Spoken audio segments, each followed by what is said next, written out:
Hello, good afternoon, everyone. Thank you so much for joining the Miami Women's Network this afternoon for our webinar. I am Christine Millen. I am the class of 2005, and I am the VP of Alumni Engagement for the Miami University Cleveland chapter. So I am so happy and excited to have with us here today Kim Tavares, and she is the Executive Director for the Miami University Alumni Association. Before I introduce Kim, briefly, I just wanted to go over what we're going to be discussing today. I'm really excited that there are some wonderful opportunities that Miami has coming up for local Miamians to get together, connect, learn, and grow. Specifically, Kim and I are going to be talking about the upcoming in-person Miami Women Symposium.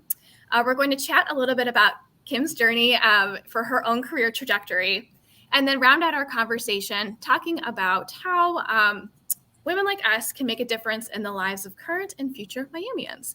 So while Kim and I are talking today, please feel free to enter any questions that you may have, and we will get to those at the end of today's session. So without further ado, let me introduce you all to Kim by sharing some of her background. Okay, so Kim joined Miami in 2008 and has served as Associate Vice President for University Advancement and is the Executive Director of the Alumni Association since 2017. During her tenure, she has led the alumni team through a period of growth and reorganization, identifying the needs of alumni today and building on the strengths of Miami University. Prior to joining Miami, Kim worked for a decade with PBS in Washington, D.C. She obtained her MBA from Miami University in 2012 and had a baby during that time too, might I add. She earned a BA in International Affairs from George Washington University as well. She's a native of Hamilton, Ohio, and lives down the street from several family members with her husband, Justin, and children, Quinn and Amelia, and dog, Jake. So Kim, thank you so much for being with us today. Thank you so much for having me, Christine. It's good to see you. And I appreciate this opportunity to talk to you and to the Cleveland area about Miami women. So thanks. Welcome. Happy to have you. All right. So, hi, everybody. Again, thanks so much for joining. As Christine said, my name is Kim Tavares. I'm in Oxford, Ohio right now, where it's gray and rainy, and you might just hear a clap of thunder. We think we heard some just before we got started. So could be an interesting session here for sure with whatever goes on behind me. But as Christine said, I wanted to talk specifically today about Miami Women. While we have so many other areas of the Alumni Association, Miami Women is one that is near and dear to my heart for several reasons. So what is Miami Women? Why does it always appear in caps and sometimes even with those periods between each of the letters of Miami? When this was started in 2015, it was the Miami Initiative for Advancing, Mentoring, and Investing. So that's why you had the periods between each of those letters there in women. And the goal was set out to advance through having an annual symposium here on campus for personal and professional development.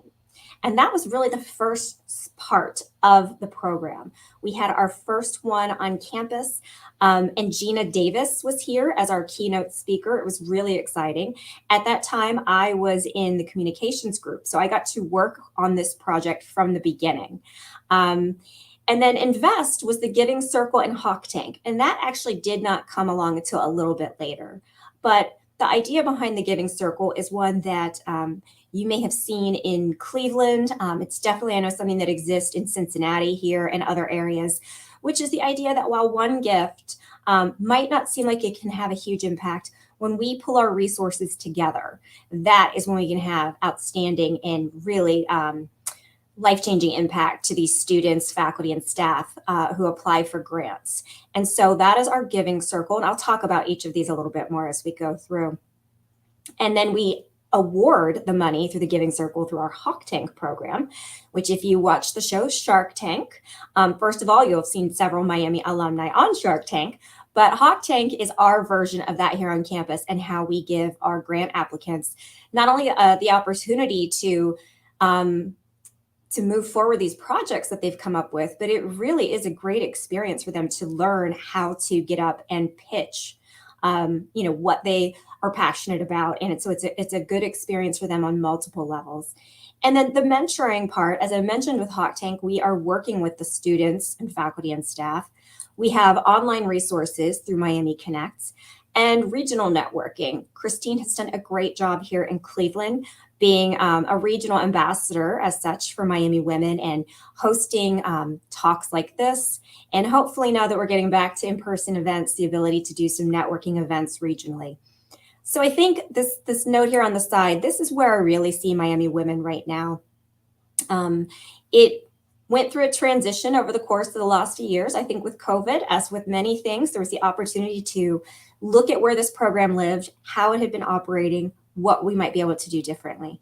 So now it is, it used to be a program completely within our development, our fundraising office, but now it's actually spread across university advancement. So that's where I am. Alumni relations is a key component to this. Annual giving is a key component to this. And so that's what we'll talk about here. But Miami Women empowers women, and that is our alumni, faculty, staff, and students, to make connections and to support opportunities that mentor, advance, and invest in the future of Miami University. And as we start to make this transition to this value statement here, you're going to notice we're going to start losing the periods between the word there. Plus, it also helps when you're searching for something and typing it up. You don't have to add all of those in there.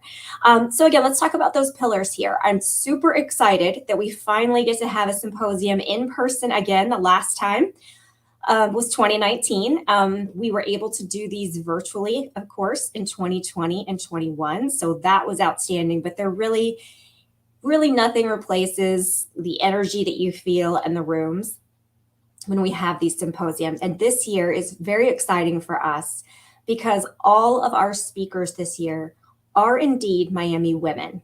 So we either have Miami alumni or we have one of our female deans that are going to be speaking, because when you have 230,000 alumni around the world, the truth is we have so many amazing women doing so many things. I could have symposium speakers for a decade plus at this point in time. It is just such an amazing group to choose from here. And so Lynn Smith is our keynote speaker. She's going to close out the day. I'm going to actually kind of go backwards a little bit here. But Lynn is a fantastic individual. She is a mom. She is an entrepreneur. She used to be a TV personality. You might have seen her on CNN, The Today Show, MSNBC, but now she has ventured out into her own business to work from home and to kind of get out there behind her passion, which is really helping women in particular, but anyone, be their best self when they are on camera, because I think that is something we all got forced to do in the last 2 years that we really weren't used to do it, right? And that's not going to go away. We're still going to have these opportunities to reach broader audiences with Zoom and other types of virtual events. And so Lynn has really figured this out, that this is an idea that we all need to find ways to improve. And so she's going to talk to us about that.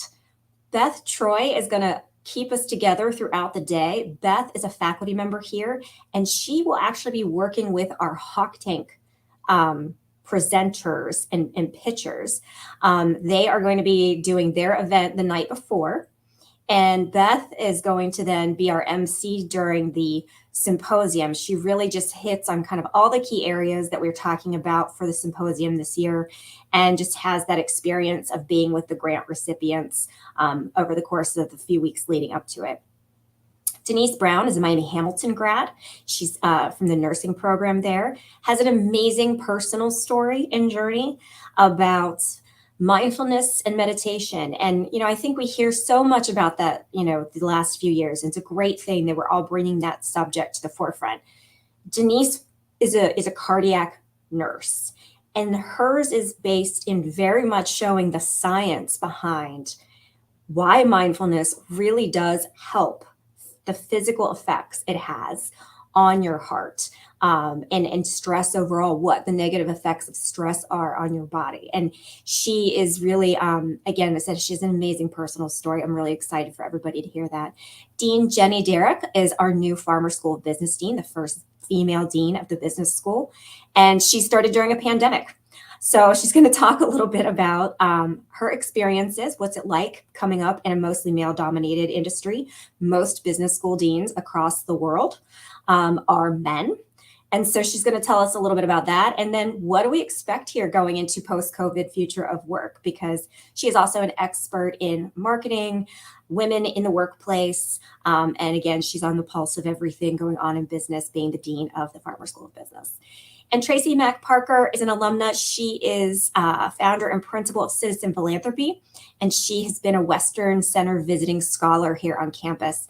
And Tracy has a great presentation about looking at all of the opportunities we have out there at this point in time to be philanthropic. Yes, there's giving money, but there's also your time. How do you volunteer? How do you give money? How do you find time to do this? And how do you pick which things you want to do? What's important to you? Maybe you don't even know just yet what's important to you.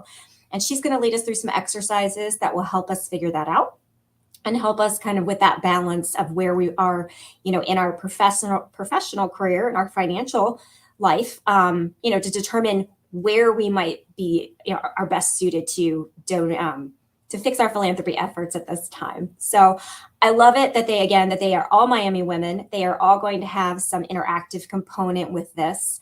And it is, as I said, there is an energy that is in the room when you come to the conference. And so here are the down and dirty details of it here. It's Friday, April 29th.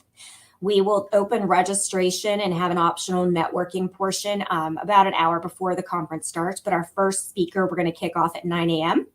We will be done by 4 p.m. So it would be a long day for Cleveland, but it's totally doable if you guys wanted to drive down and back up on the same day. But you could also come and stay at one of the lovely facilities here in Oxford on Thursday night, or you can stay on Friday night. It is a crazy busy weekend on campus. I know that the Glee Club is having a concert Friday night. The Treblemakers, the a cappella group, is having a concert on Saturday afternoon. Miami's softball team plays at home Saturday afternoon. And the MUFD Fashion Show is having their show on Saturday. And they are a former grant recipient from our symposium in Hawk Tank. So if you wanted to make a weekend of it, this would be a great weekend to do it. But it's $25 to attend the symposium, free if you're a Giving Circle member. And we're also letting current students come in just for the session they want to see. We know it's hard for them to commit to an entire day. We're at the Armstrong Student Center Pavilion. And the most important thing is that the RSVP deadline is coming up. It is April 18th. So please register online before April 18th. Bring a friend, does not have to be a Miami alumna. Men are also welcome. We have a wide variety of attendees, as I said, from the community, faculty, staff, alumni, and students. So I hope that you will have the opportunity to come down to see us. Unfortunately, just with everything that comes along with speaker contracts, we are not going to be able to live stream the event this year. We are hopeful that going forward, that is something we will be able to provide in a live stream environment. But if you can come down, I guarantee you it will be worth it.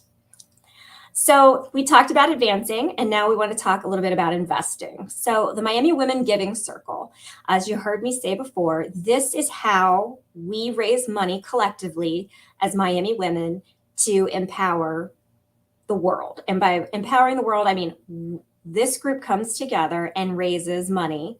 That money is put into a large pool, and then we have students, faculty, and staff submit applications for grants, and then they are reviewed by a grants committee. The grants committee exists of Giving Circle members, and Christine is actually a Giving Circle member and new this year to the grants committee. So she got to see already a preview of some of the outstanding applicants we have for this year. But it's a really great cause. Again, if it's something for you to think about supporting Miami, if you already support Miami philanthropically, something to think about for approximately $84 a month if you set up a recurring gift. It's $1,000 a year to be a member of the Miami Women Giving Circle. And we do have special members only events and webinars. It's admission to the Miami Women Leadership Symposium. You get to actually vote in the Hawk Tank process. And we have additional networking opportunities and events. And we plan to obviously get back into doing more of that now that we have in-person opportunities to us. But any gift of any amount truly supports this program. We had this year for Hawk Tank, we had 37 applicants with an ask of $450,000. We have $100,000 to give. Our goal is to always have 100 women at least, or 100 allies, to give 100,000 pool to go from.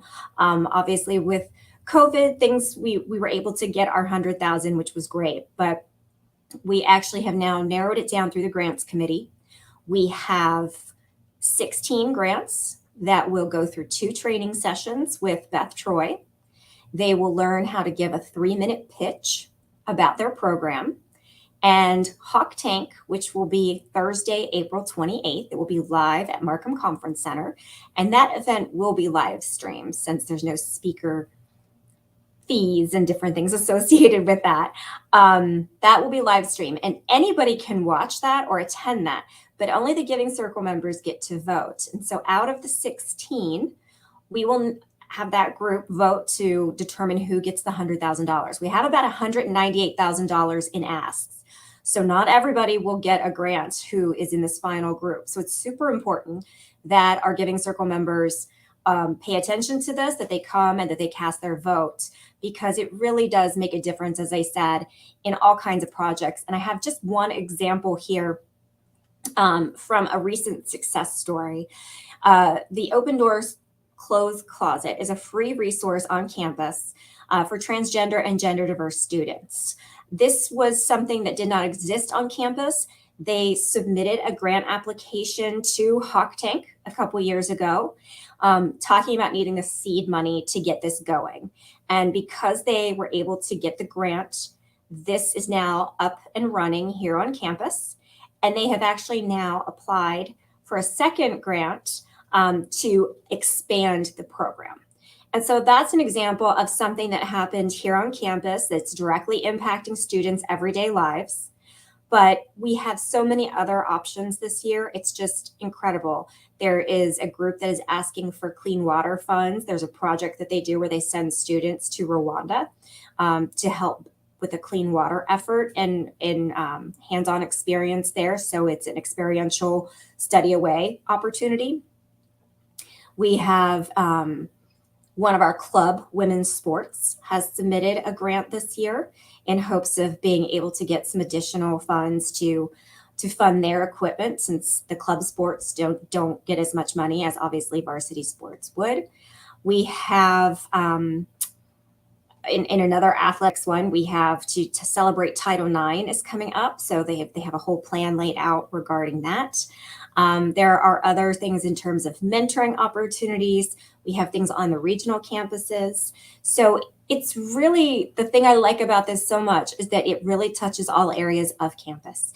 It is extracurricular, it's co-curricular, it's right there. There are faculty members applying for things that they don't have within their necessary everyday budget to do extras outside of the class with their students for research, and anybody on any campus can apply for this. So again, it's the collective giving of the Miami Women's Giving Circle is what makes that possible.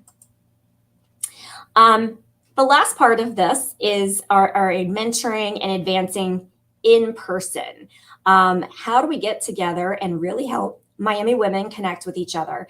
And I'm so excited that we get to do this in Cleveland coming up in May. This will be the first in-person Miami Women event we've had regionally since February of 2020. And I really want to thank Judy Matsko and Christine Millen for making this possible. Both Judy and Christine are members of the Giving Circle and on the Grants Committee. So this event is open to everyone in the Cleveland area. You do not need to be a member of the Giving Circle. You do not need to have attended anything previously. You just want to be able to come and meet other Miami women in the area and broaden your network, and to hear from our amazing Miami University ambassador and professor of physics, Dr. Renata Crawford. If you have not had a chance to hear Dr. Crawford speak, I highly recommend it. She is engaging, so intelligent, so passionate about not only this, but several other key tenets of Miami life. And she'll explain those to you and give you a little insider update on what's going on campus here. And she is just a very fun, genuine person. So I am excited to get to hear her speak again in person and have this opportunity to network with her. And thanks to Miami Women and the Cleveland chapter and Judy and Christine, we are able to give this opportunity at a really amazing price. It's $15 for lunch, and that includes garage parking at the Union Club right there in downtown Cleveland. So I hope that you will sign up. We still have some time. Again, you can bring a non-Miami friend with you. You can bring a Miami friend with you, but we would absolutely love to see you there. It'll be a great opportunity to connect with local Cleveland area Miami women. And I went through a whole lot here in just a few minutes.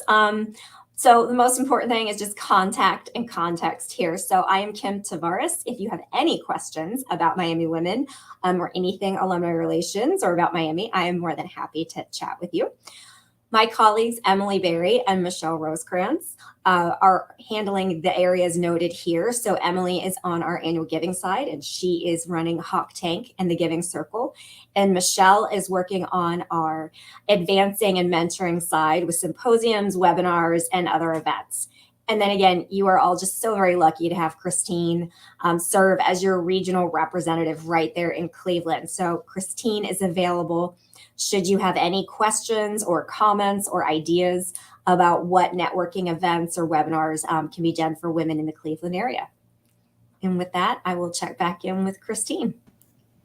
Thank you so much, Kim. I am really looking forward to all of these amazing things that are coming up.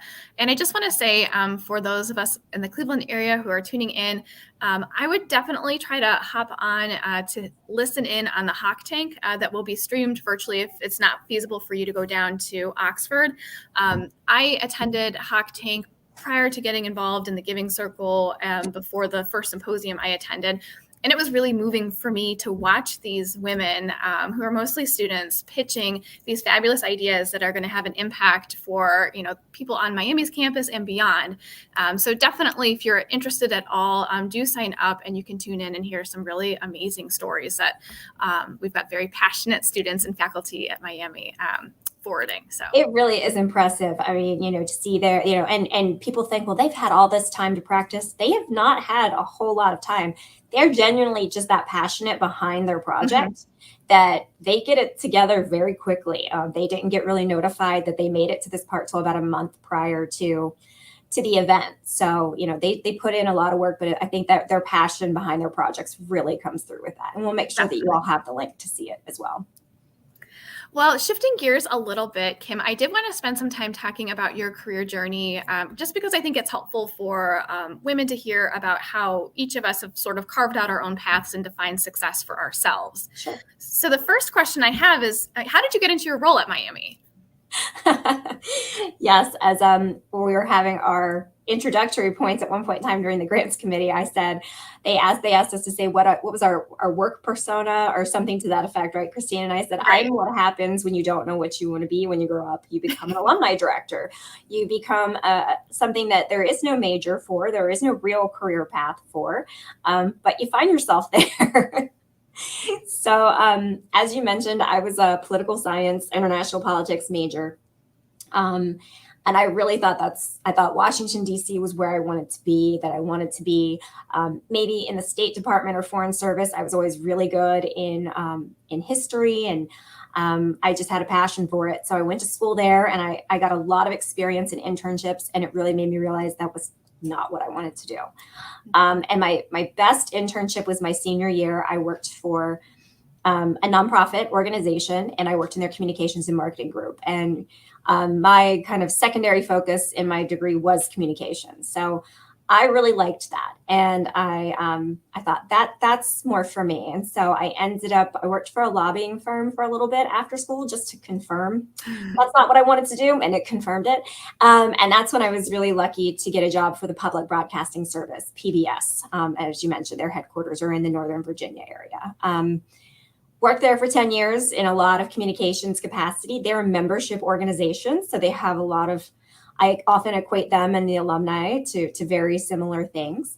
Mm-hmm. But, we ended up having, my son was born, and if you are familiar at all with real estate in the Washington, D.C. area, right. it is a lot less expensive to live in Southwest Ohio. And we also just wanted to be near family. So we started looking to make the move, and I was really picky. I mean, coming from PBS, I wanted to work someplace that had a mission and that I was going to feel passionate about that mission. And so Miami was definitely on the short list. And I was really lucky to be able to get a job here in this division in university advancement, working in the overall communications and marketing group when I first started here. Got it. And I mean, you sort of touched on this a little bit with, when you started to have kids, and that's when you shifted gears a little bit to come back to Ohio. Yeah. But was there a more specific turning point within your career that really helped define your ambitions from a career perspective? I think, so working here at Miami, yes, we get a tuition benefit. So to me, it was, I always knew I wanted to go get another degree, but it was kind of like this idea of, if I don't know what I really want to do with it, do I want to spend that time and money? And as I got here and kind of started to see a little bit more about how this group works, I think we're one of the smallest divisions within the university. And so we get to see a lot of budget and just how things are handled if somebody wants, there's a lot of legal involved when it comes to gift agreements. And then when you're working on the alumni relations side, I think my foreign relations and diplomacy skills really came in handy there. Having an MBA was something that just started to click in my head. I had purposely picked my major in college to avoid as many finance courses as possible. I will admit that. Turned out I'm actually much better in math than I ever gave myself credit for, but it was not my favorite thing. But the marketing aspect of an MBA, the leadership skills, all of that really appealed to me. So that's why I decided that, let's get the MBA and let's get some of that management and leadership. And I felt like, it was an area that it would give me a little more credibility behind, when you work at a higher ed, and then just maybe help me focus a bit. And I think it was through that process, I realized some things that I realized some things I was good at that I hadn't maybe seen before, and some things that really confirmed, I am never going to be the finance person at an organization, but I at least can now understand when we're talking about budgets, and I can be a part of that conversation. So those were some goals that I came away with that. And it was really when our longtime executive director, he retired, and I kind of had this moment. This is the first big kind of change for me here in this division and working here. And he and I had worked really closely together. He was a mentor of mine, and I kind of thought, well, what's next? If I'm here, I have a degree, I have this advanced degree now. Do I want to stay here at Miami? And if I do, what does that look like? And, that really, I think, was the turning point that helped me sit down and focus that and kind of think ahead a few steps, which is something I admittedly had not done. I've always been jealous of the people that, when we went to college, knew exactly what they wanted to major in. They knew they were going to go to law school or to this type of school, and then they were going to do this, and then they would retire by this time. And I was never one of those people. I liked to work. I liked to, work hard and work for a place with a mission, but I had just never really gotten there, to that idea of what fits for me. And I actually think I found it with this, which was something I did not expect. Well, good. Do you have any thoughts or commentary to provide to women who might be considering an MBA, since that seems like it was a very integral part to your journey? Do it before you have kids. If at all possible. I know sometimes logistically you start thinking of those things later, but my son was 3 and I was pregnant with my daughter when I started the MBA, and she was about 18 months old when I finished. So, but think about the degree that makes sense for you. And I think that, again, that's why I waited until I was in my 30s to do it versus doing it immediately after college. I think for me personally, it might have frustrated me more to go to get my degree, to go to a master's program and not have gone to the right thing. I needed myself. And I think you need to listen to yourself about where you think you want to go and what you want to do. Don't let that degree dictate that for you. It's not going to answer it for you. You have to answer some hard questions for yourself and find out some things about yourself. And then when you can do that, you're ready to do that. And maybe you're one of those people, like I said, that at 18, that's what you want to do. I admire that. But if you're someone like me, I had to kind of live through that process first and do it. But I do think it was the right thing to do, because I had such, I don't want to say soft, because politics is not, but, I did not have the management classes. There was a lot of that I did not take. So I felt it was a really good complement to my undergraduate, and as well as the work I was currently doing. I was finding myself in more of a management position. I realized that was something I wanted to do. So that was, so that'd be my recommendation. Don't think that the degree is going to suddenly answer everything for you, because they're expensive too. So right. That's really good insight. Thank you for sharing. Another question that I had too is sort of related to confidence and resiliency. Like, how have you built that up throughout your career? I think it's a result of growing up with 5 older brothers that I've had to be confident, because you can never let them see you cry, right? Right. I've always just, I think I've just been really lucky. I think that working in a nonprofit, working in higher ed, they're so understaffed most times. There is always more work than people, which presents opportunity. If you can see that as opportunity instead of, it's just more work, and you raise your hand, people are going to be willing to take your help there. And I had people who were willing to listen to me and to take my offer of help and listen to my ideas in the process. And I think, I'm always just a little perplexed by people who don't want to listen to somebody else's ideas. I tell my team all the time, I do not have the answers here. That is why I'm asking you, why we work together. So I was lucky enough that I had those folks around me who were encouraging like that, but that I also just decided that I was going to go ahead and raise my hand for those things. And I never really knew what the definition of that was until I read Tina Fey's book, Bossy Pants. And she has a section about improv and how yes and is the basis of improv. Like, if you say, I can't believe we're stuck here inside this whale, and you say we're not, well, that ends it, doesn't it? you agree with me, yes, and then you expand upon that. And she talked about how that just works really well in everyday life. Like, you need to look at opportunity and you say yes, and then you add your part to it. You set your limits if you want to do something, but you have limits to it. But really, it was my opportunities that I said yes to a lot, and realized sometimes, man, I should have said that. So that was a life lesson to back off. But saying yes a lot of times also got me in the door and in front of people that I wouldn't have otherwise been with. So. Oh, great. That's super helpful. What do you think is the biggest factor that has helped you be successful? I can just only imagine my folks who are watching this, who work with me, laughing at this point in time. I'm a little bit neurotic, not gonna lie.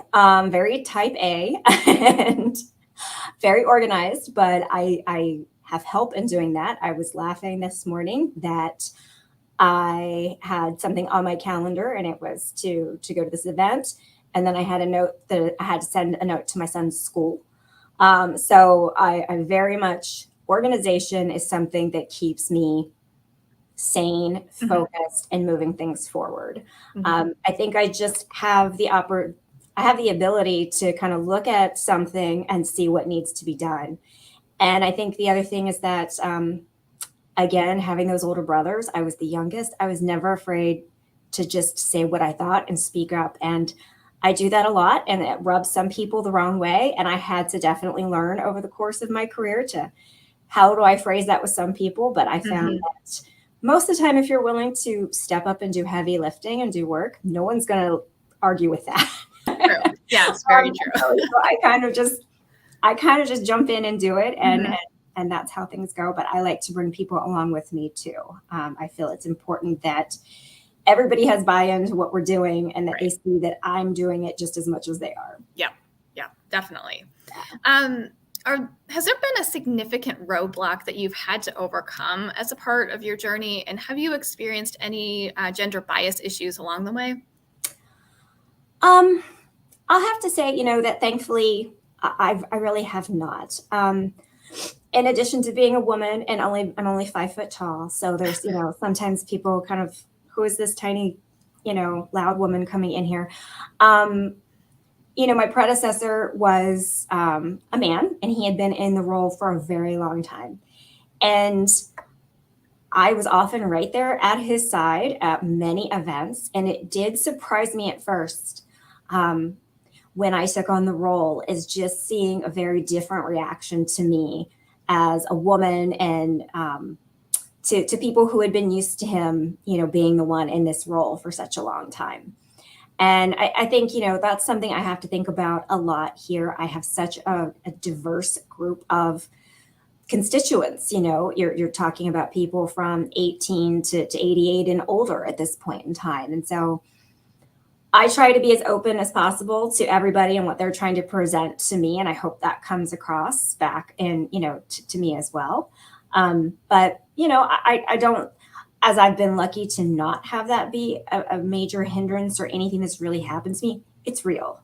Mm-hmm. And I see it happen at other points in time. And I think it's very important for women who are in positions of leadership to make sure that they are stepping up when they see that happen. They're speaking out, and they're, working with women who are junior to them to try to build them up so that they understand how to identify it, how to deal with it, and how to move past it. Because again, if somebody, I think that I've been helped by a lot of men, and I've been helped by a lot of women to get where I am today. Mm-hmm. So I think that's the best thing we can do to try to get rid of that there. Now, when you did experience some of those issues when people were perceiving you differently after you assumed your role, how did you navigate and overcome that? Did you let your, record speak for itself and then people came along, or did you do anything specific from a communication standpoint? The biggest thing I have found here is people just want to be heard. Mm-hmm. So, and social media just makes it so easy for people to just put out some really nasty things, or just not true, kind of their own personal thoughts that they're trying to pass off as fact. So mm-hmm. I love just calling those people up and just saying, hey, I saw that you posted this here. Let's talk about it. If I don't have their phone number, I'll direct message them. I'm not trying to be confrontational at all. I genuinely want to listen to them. And I have found so much that is just really what people are looking for. I think that especially alums that were here 25 plus years ago, this campus has grown so much. It is the classes are bigger, that the footprint of campus is bigger. Mm-hmm. And, our alumni body has just grown exponentially in the last 25 years. And so I think that sometimes they get a little concerned that their Miami doesn't exist, and they just want to have the opportunity to be heard and to either, okay, I will take that into consideration. Thank you so much. Or, actually we are doing that here. Or, so that was a lot of it that I would address, when it came to that. If people had concerns about me, or, why are we going to end this program? Why are you ending something that's happened? I am happy to talk to them about, budget realities that, mm-hmm. That exist now that didn't back then. There was a lot of state funding where there isn't anymore. So we really rely on private support and the money that we charge for events. We don't make any money on those. So it's just kind of, I think, explaining and then just listening to people. But, mm-hmm. I have also let my record speak for itself. There have been things that I have been tasked with changing that have been kind of those, long-standing things here that it's just because we've always done it that way. And that's really hard to come up against, but I have a great team that works with me, and they make it possible. Well, along those same lines, I'm sure there are other women on your team. Do you have any specific advice for women who may be in leadership roles to help support women that they have on their team? Listen to and read Brene Brown and Glennon Doyle, and those are a lot of topics we talk about around here. But I actually do like to read, a lot. I read about what's going on. I'm not the type of person who likes to sit down and read a leadership book. I will listen to a podcast about it, and I'll read a really good article over it. So I try to do those things. But, and to just recognize, where somebody is struggling and to be empathetic for them. I think that is, I've heard that so much, it's just the idea that everybody is struggling and everybody can handle it in certain ways. And, then, I have the ability to, for good or, or for worse here, to kind of power through things, even when things are really rough for me. But there are others who don't. So I have to understand that. I have to understand that that isn't how everybody works. And I think that's the hardest part as you're starting to become a manager, is it's not one size fits all, and it's not your size fits all. And if you have 3 people, you have to look at each of them as 3 individuals, and how are you going to deal with them to get your team goals across. So I think that's just a big thing to remember, and allow yourself some grace. You're going to mess up, and you're not always going to get it right. And, I think that people appreciate that when they see that the boss can admit that they have made a mistake or messed up or should have done something, and then we learn from it and move on. So approaching things with empathy, I think, is such a key factor working with others, especially in today's world. Another question for you that I have is, how do you balance, this is sort of like one of those $1 million questions, how do you balance your professional ambitions along with your personal goals? Oh, like I said, if somebody ever really finds the answer to that, that's their $1 million, multi-million-dollar idea right there.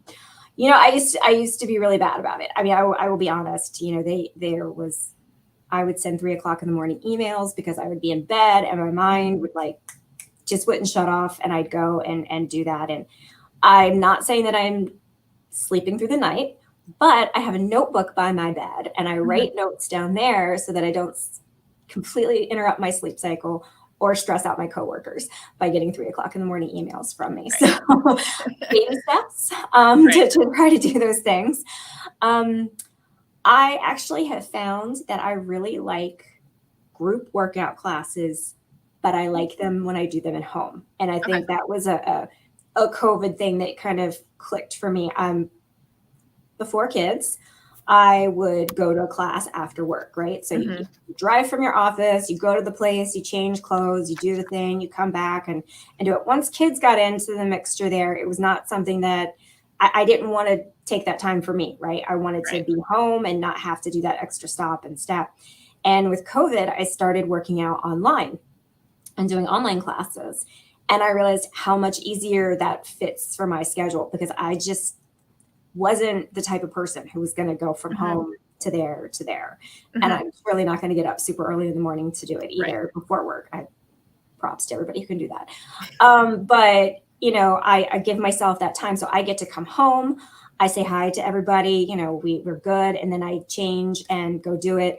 And if I'm working remotely that day at the house, then that's my hour to myself. I do one over lunch and get the opportunity to put that in there. And it truly is a stress reliever for me.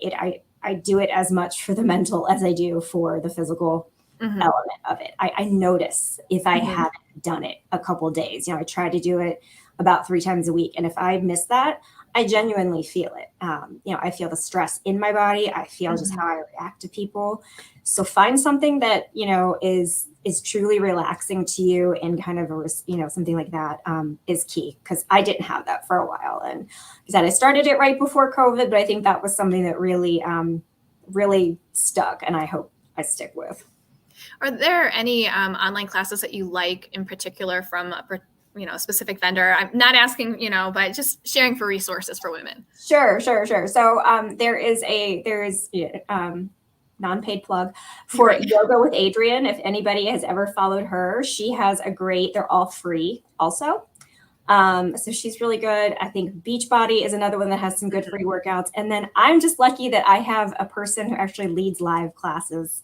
That's so nice. She's here, and she used to be an instructor at a place that closed down when COVID happened. And she started doing them locally for a small group of us too. Oh, cool. That's very nice. I have a couple different options to mix it up. Nice. Very good. Yeah. Okay, so you mentioned that you're very organized and have that type A personality, which I can certainly relate to. Do you have any specific time management skills that, kind of go along with that have been helpful for you? Yeah, I have to write everything down. And whether that is actual pen and paper or iPad or in my calendar, that helps me stay focused. I actually even have a big paper calendar that, hangs in my kitchen. And that's so that the kids can kind of see where things are and what's going on. But I kind of hit the highlights there. If, dad's late, mom's late, so-and-so's got soccer practice, things like that. But if I don't write it down, it's gone. I completely admit that, so I really try to keep everything very organized that way. And I try to plan ahead. Every night before I leave here, I look at the next day, my calendar, to see what's on deck for tomorrow. What do I need to maybe prepare for, get together and be organized. And then each morning as I'm having coffee, I kind of revisit that again and just try to kind of mentally get myself in the space to prepare for the day, and then also just looking ahead too, if I know I'm going to be traveling, well, okay, I got to get a lot of laundry done here because it's going to get piled up, through this course, and need to make sure that we're all good. And I have an amazing husband as well. I need to point out, amazing team, and have an amazing team around you, husband, workers, family, that help out with a lot too. So, balancing our schedules, though he travels for work too. And now I'm traveling again. So sometimes it can get tricky, but yeah, it takes planning ahead. That's my key, planning ahead. Got it. And do you have any specific tips or advice for women who are looking to grow professionally and they maybe feel like they don't know where to start? And this is for me, this is a really hard thing to say. I am definitely an extroverted introvert. Whenever I do the Myers-Briggs, everyone is always shocked that I come in on the introvert scale every single time. I definitely get my energy. If I'm out here talking to everybody, I go to bed early, so, but networking and getting out and meeting people is really the key thing. And it is hard for me to do that. I say that, and I know that it is not, to me, that is not an easy thing to do, but I have met some of the best contacts by going to that event that I really didn't think that I wanted to go to talking to the people that I didn't know and kind of putting myself out there. And I have made some really great contacts for that. So I think, your inner circle is key. You need those people. Those are the people you're going to text at 3:00 in the morning when you need to, but expanding beyond that, is always good. We were a very external facing Alumni Association when I took over in 2017, because our alumni are not here. That makes total sense.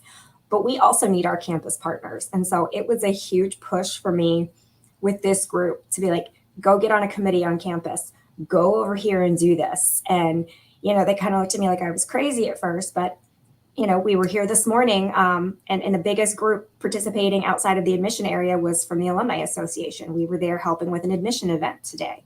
And it's just been a really good, it's been good PR for us. It's been good community building across campus. It's been good relationship building.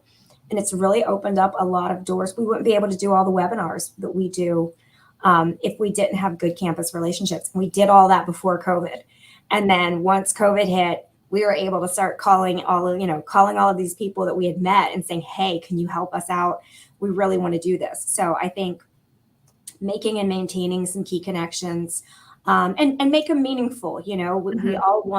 We all have a common goal here, right? We want to advance Miami. I mean, that's it, whether you're faculty, staff, student, alum. So we have a common goal. How can we work together to make that happen? So make it a genuine connection, but make some good connections. That's great advice. Definitely, I think getting out there and having an open mind when you're attending events like that too, without some sort of predetermined agenda, just getting to know people and seeing how you might be able to help them can go a long way for sure. Yeah. All right, Kim. So it looks like we've got some questions that have come in, and I'm going to go through those now. Okay, so first one for you. Do you think that being a female executive director gives you a different perspective on the Miami alumni experience? And do you think you bring something to the role that male predecessors may not have had? I do. And I think it's really interesting. It used to be the largest proportion of our alums were men. And the women previously were very much in the field of you're going to be a teacher. You're going to be, you're going to maybe you can be a nurse or in something healthcare, but they were very limited. And since about the mid 90s, that proportion has shifted. We are now slight majority female alumni. We have women majoring all across campus. And so I think it was a good time for me to come in and be a woman to lead the group. The average age of our alumni body is my age right now, so that works out well too. To try to find out what are the ways that we can basically have each of our alums have a meaningful experience that benefits them and the university. That's ultimately what we want to do. We want to bring you back to Miami in whichever way is meaningful to you, and it benefits us. If you come and talk to a class, if you talk great about Miami to somebody who's a prospective student, if you hire Miamians, if you give money and you attend our events, those are things that are beneficial to us. And so I think that it was the right time. It was a good time to have me come in and try to really engage our women in a different way than they have before, just because, again, it's just such a different group than it was previously. Sure. Okay, another question for you here is, how can Miami alumni offer support to Miami students, especially female students, and is mentoring the best answer? Yes, I think that there are so many different ways, and I touched on just a few of them. We have a lot of opportunities where we can, internships are a key thing. Obviously, there aren't a ton of them here in Oxford, Ohio. So we are looking for internship opportunities all across the country, all around the world. So when those students, when they come home for the summer, or maybe they're going to go someplace different, if you have an opportunity to provide some sort of experience for them, that is fantastic. That is a huge thing. We are working right now with our Miami Alumni Connect. It's an online mentoring platform. And we are trying to find ways to really be intentional about bringing the group together. Right now, it's kind of, it's just a different form of LinkedIn is an easy kind of way to look at it. Students and alumni sign up. You can look at somebody's profile. You can offer to connect with them. I think the key thing here is that people here are saying, I want somebody to either reach out to me, or I'm willing to reach out. Yeah, I'm willing to mentor, or I'm looking for a mentor. So this is different. LinkedIn, everybody's just kind of there professionally, and you're crossing your fingers when you in-mail somebody that they might be willing to talk to you. Everybody on Connect is there because they want to be. And so what we're trying to do there is trying to find some real intentional connections. So, women who are in Pittsburgh, women who are in Cleveland, women in Cleveland in finance, how can we try to tie those together? And I think that, to that question about how to offer those supports, sometimes it is just, getting a coffee with somebody and asking some key questions about, what do I need to know to get into this field? What do you wish you would have done differently? And that makes a big difference in a student's life as they're trying to figure out that next step after they get out of here. And again, I will push the giving circle. It really is a way that small impact builds on each other and impacts women across campus and around the world. And, we have men who are members of the giving circle. We have, they come to our events, they apply for the grants. The Glee Club has previously gotten something. So, but the point is that Miami women are collectively coming together and really pushing these things forward. And I think we have a very strong network, and the ability of us to get together like that. There are a lot of opportunities out there. Definitely. All right. And so I think you just actually answered the last question that I had here. And that was, are men allowed to attend the Miami Women's events? And they are more than welcome to. I'd love to have you at any of the Cleveland events that we are doing, and same for on campus. And then the last question was, are there male donors to the Giving Circle? Which is, yes, we do have male donors as well. So yes, we do. Yes. Sorry, your phone was just. Yes, we do. We actually have several, as I said, several allies who have supported us from the very beginning and being inaugural members of the Giving Circle.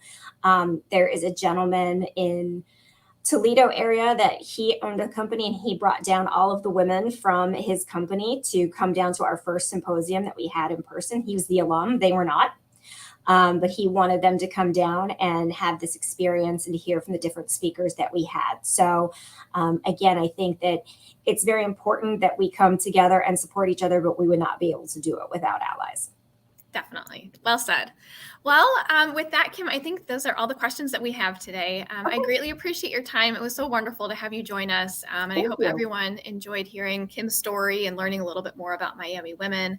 I am very much so looking forward to the symposium on the 29th of April. And then again, the Cleveland event that we have coming up at the Union Club with Dr. Crawford on May 26th. So please take a look at those events, and I hope to see you all there. And do stay tuned for additional events that are up and coming and in the works for Miami Women's in the Cleveland area. And if anyone has any suggestions for events or speakers, please do reach out to me. I'm always open to hearing new and different ideas. So with that, I'm going to sign off for today. And until next time, thanks again, Kim. All right. Thank you. Thanks, everybody.